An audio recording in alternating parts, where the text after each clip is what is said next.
आइए सीधे वहीं का रुख करते हैं।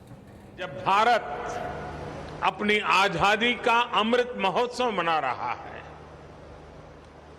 आधुनिक होते भारत के नए संस्थान और नई व्यवस्थाएं भारत का गौरव बढ़ा रही है।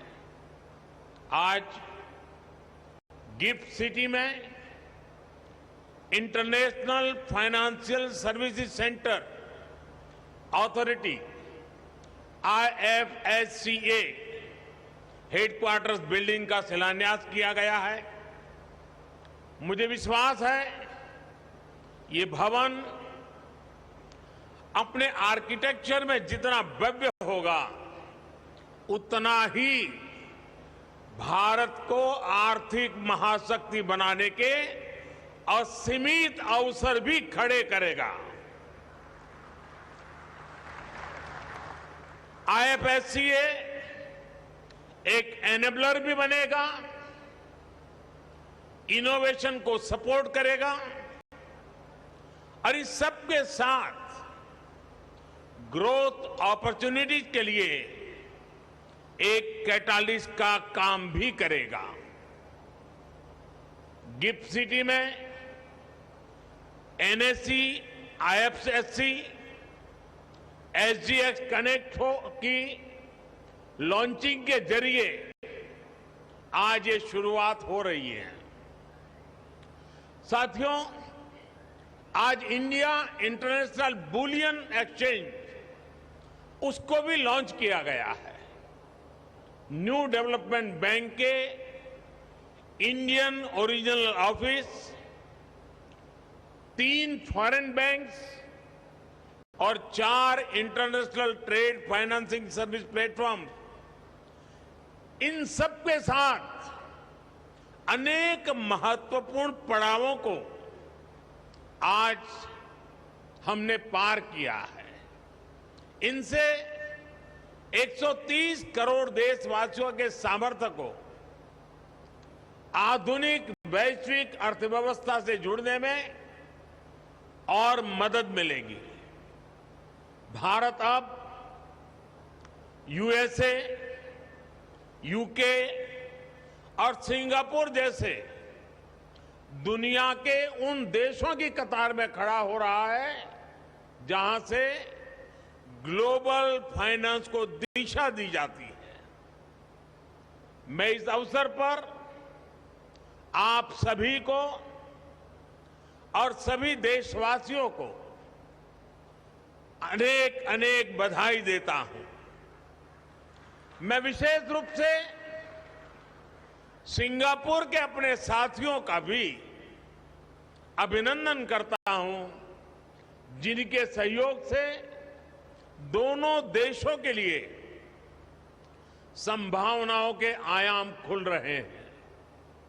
साथियों, गुजरात में रहते हुए जब मैंने गिफ्ट सिटी की परिकल्पना की थी तो वो केवल व्यापार, कारोबार या आर्थिक गतिविधियों तक सीमित नहीं था। गिफ्ट सिटी की परिकल्पना में देश के सामान्य मानवी की आकांक्षाएं जुड़ी। गिफ्ट सिटी में भारत के भविष्य का विजन जुड़ा है, भारत के स्वर्णिम अतीत के सपने भी जुड़े हैं। मुझे याद है जनवरी 2013 में जब मैं गिफ्ट वन के इनॉग्रेशन के लिए यहां आया था, तब लोग इसे गुजरात की सबसे ऊंची बिल्डिंग कहते थे। कई लोगों के लिए यही इसकी पहचान थी। लेकिन गिफ्ट सिटी एक ऐसा आइडिया था जो अपने समय से भी बहुत आगे था। आप याद करिए, 2008 में वर्ल्ड इकोनॉमिक क्राइसिस और रिसेशन का दौर था। भारत में भी दुर्भाग्य से वो समय पॉलिसी पैरालिसिस का माहौल था। लेकिन उस समय यानी कल्पना कीजिए उस समय की दुनिया की स्थिति। उस समय गुजरात फिनटेक के क्षेत्र में नए और बड़े कदम बढ़ा रहा था। मुझे खुशी है कि वो आइडिया आज इतना आगे बढ़ चुका है। गिफ्ट सिटी कॉमर्स और टेक्नोलॉजी के हब के रूप में अपनी मजबूत पहचान बना रहा है। गिफ्ट सिटी वेल्थ और विजडम दोनों को सेलिब्रेट करता है। मुझे ये देखकर भी अच्छा लगता है कि गिफ्ट सिटी के जरिए भारत विश्व स्तर पर सर्विस सेक्टर में मजबूत दावेदारी के साथ आगे बढ़ रहा है। साथियों, गिफ्ट सिटी एक और खास बात यह है कि ये ट्राई सिटी अप्रोच का प्रमुख स्तंभ है। अहमदाबाद, गांधीनगर और गिफ्ट सिटी तीनों एक दूसरे से सिर्फ 30 मिनट की दूरी पर है और तीनों की अपनी एक विशेष पहचान है। अहमदाबाद एक गौरवशाली इतिहास का अपने आप में समेटे हुए है। गांधीनगर प्रशासन का केंद्र है, नीति और निर्णयों का मुख्य मथक है और गिफ्ट सिटी अर्थतंत्र का प्रमुख केंद्र है।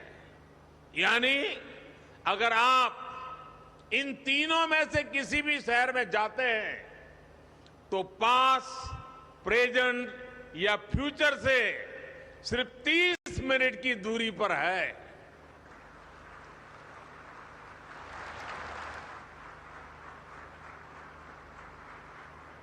साथियों, गिफ्ट सिटी से जुड़े initiatives ease of doing business और ईज ऑफ लिविंग की दिशा में हमारे प्रयासों का हिस्सा भी है। हमें ये याद रखना होगा कि एक वाइब्रेंट फिनटेक सेक्टर का मतलब केवल इजियर बिजनेस क्लाइमेट, रिफॉर्म्स और रेगुलेशन तक ही सीमित नहीं होता। ये अलग अलग क्षेत्रों में काम कर रहे प्रोफेशनल्स को एक बेहतर जीवन और नए अवसर देने का माध्यम भी है।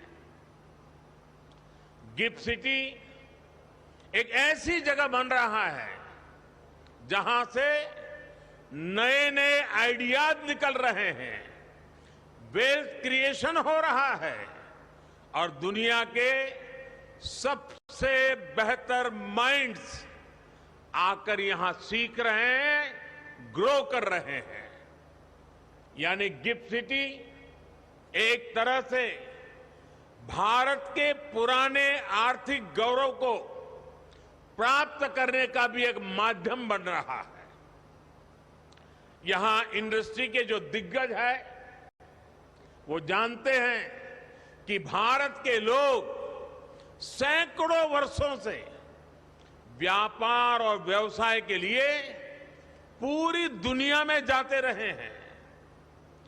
दुनिया का ऐसा शायद ही कोई हिस्सा हो जहां भारतीय पहुंचे न हो। भारतीय व्यापारी इनोवेटिव फाइनेंसिंग टेक्निक्स उसका भी इस्तेमाल करते थे। मैं जिस जगह से आता हूं, मेरा जो जन्म स्थान है वडनगर, वहां खुदाई चल रही है और वहां भी खुदाई में प्राचीन काल के सिक्के मिल रहे हैं। ये इस बात का सबूत है कि हमारी व्यापारिक व्यवस्था और संबंध कितने व्यापक थे।